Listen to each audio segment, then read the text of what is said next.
গত পঞ্চায়েত নমিনেশন জমা দিতে গিয়ে টিএমসির হারমাত বাহিনীর আক্রমণের শিকার হয় আইএসএফ কর্মীরা। মহিউদ্দিন মোল্লা নামে জয়পুরে একজন খুন হয়। দীর্ঘদিন পর প্রায় 8 মাস বাদ আজকে কাশীপুর থানা পুলিশ আরাবুল ইসলামকে গ্রেপ্তার করে। আজকে আমরা আছি এমএলএ নওশাদ সিদ্দিকীর অফিস মাঝেরহাট এলাকায়। সেখানে আইএসএফ কর্মীরা কি বলছে আপনারা এটা শুনে নেব। বলুন, আরাবুল গ্রেপ্তার, এতে আপনারা কি বলবেন? আরাবুল গ্রেপ্তার তো হবেই, ওর তো ক্রিমিনাল। ও নমিনেশন দেওয়ার সময় আইএসএফদের মারধর করেছে, পোর্টাল মানে ওখানে আইএসএফদের দাঁড়াতে দেয়নি, আইএসএফের অস্তিত্ব মেটানোর চেষ্টা করেছে।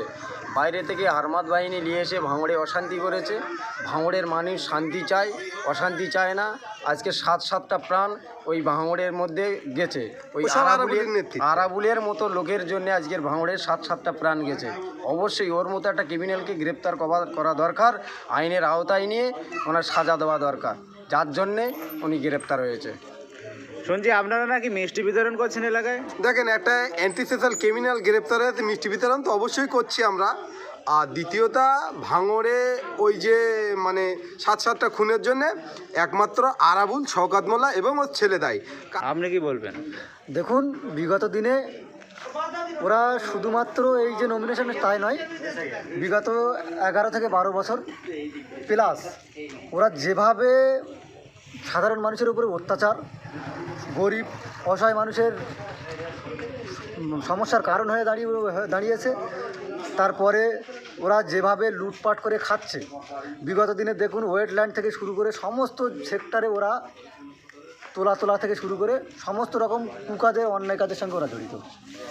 আজকের দিনে বলে 5 সালে ঘুরতে ঘুরতে একালে এসে পড়ে। ওরা নমিনেশনের সময় মানুষকে মানুষ বলে মানুষকে মানুষ বলে নেয়নি, মানুষকে অমানুষ ভেবেছে, গরু ছাগল মনে করেছে, কভারেজ হয়ে দাঁড়িয়ে আছে। প্রশ্ন উঠছিল পুলিশ একতরফাভাবে টিএমসি নেতাদের বাদ দিয়ে আইএসএফ কর্মী এবং নেতাদের গ্রেপ্তার করছিল, কিন্তু আজকে দেখলাম যে আরাবুল ইসলাম গ্রেপ্তার হলো।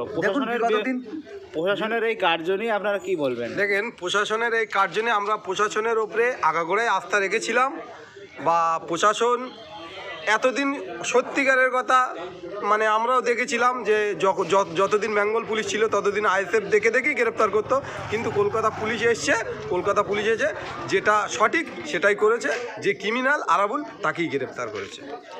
তো আপনার এখানে অনেক মানুষজন জড়ো হয়েছেন, কি করার প্রস্তুতি নিচ্ছেন আজকে? আমরা এখানে মিষ্টি বিতরণ করব, কারণ ইন্টারসোশ্যাল ক্রিমিনাল গ্রেপ্তার হয়েছে। আর তার থেকে বড় কথা হলো, শুধু ওকে গ্রেপ্তার নয়, যদি মানে সিআইডি তদন্ত করা হয়, ও একটা খুব গরিব পরিবারের ছেলে। আজকে ওর তেল পাম্প থেকে শুরু করে এমন কোনো জায়গা নেই, ওর ফ্ল্যাট বাড়ি টাড়ি নেই, ঠিক আছে? যদি একটু তদন্ত করা হয়, ওদের ছোট থেকে যত বড় লেভেলের নেতা আছে সবাই ধরা পড়বে।